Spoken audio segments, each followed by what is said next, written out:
आपली जी पेशंट आहे शांताबाई गिरे, हिला अन्ननलिकेचा कॅन्सर होता, इसोफेजियलचा कॅन्सर, आणि तो बऱ्यापैकी लोकली ॲडव्हान्स होता. त्यामुळे तिला आपण इंडोस्कोपी बायोप्सी झाल्यानंतर पहिले 4 सायकल किमोथेरपी डॉक्टर अभिनव झवर यांनी दिले.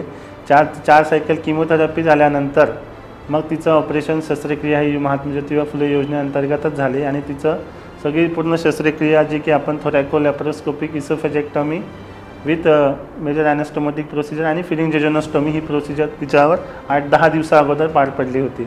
आता नंतर ती 5 ते 6 दिवस तिला आपण सगळं व्यवस्थित वॉर्डमध्ये ट्रीटमेंट केल्यानंतर ती डिस्चार्ज झाली. आता तिचे सगळे स्टिचेस निघाले, राईस ट्यूब निघाले, ती तोंडाने ओरली सगळं घेते. आणि पेशंट जरी वयस्कर असली, 76 इयर तिचं वय आहे, पण ती फिजिकली फिट होती. तिनं किमोथेरपी सहन केलं, मेजर सर्जरी पण तिनं सहन केली. त्यामुळं जे आपण म्हणतो की 70-75 वर्षामध्ये असेल तरी आजाराला मात करता येत नाही, पण या पेशंटनी सगळं काही मात करून दाखवली आहे. त्यामुळं आजीला पुढील वाटचालीसाठी मी शुभेच्छा देतो. माझं नाव भगवान आहे आणि आम्ही नांदेडहून आलेलो आहोत. पेशंट हे माझी आई आहे. तर आमचा पेशंट 2-2.5 महिन्यापूर्वी कॅन्सर झाला असं समजलं आहे आम्हाला.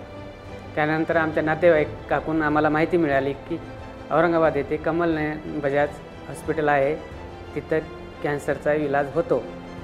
त्यानंतर आम्ही हॉस्पिटलला आले. त्यानंतर आम्हाला कळालं ते झवर सर यांच्याकडे ट्रीटमेंट चालू झाली. त्यानंतर झवर सरांनी 5 केमो आम्हाला दिलेत. 5 केमो झाल्यानंतर गोटवाल सरांकडे केस सोपवली त्यांनी. त्यानंतर गोटवाल सरांनी ऑपरेशनचं सांगितले आम्हाला. त्यानंतर गोटवाल सरांनी ऑपरेशन केलेत. ते ऑपरेशन अन्ननलिकेचं होतं. ऑपरेशन सक्सेसफुल झालं. त्यानंतर आज आम्हाला सुट्टी.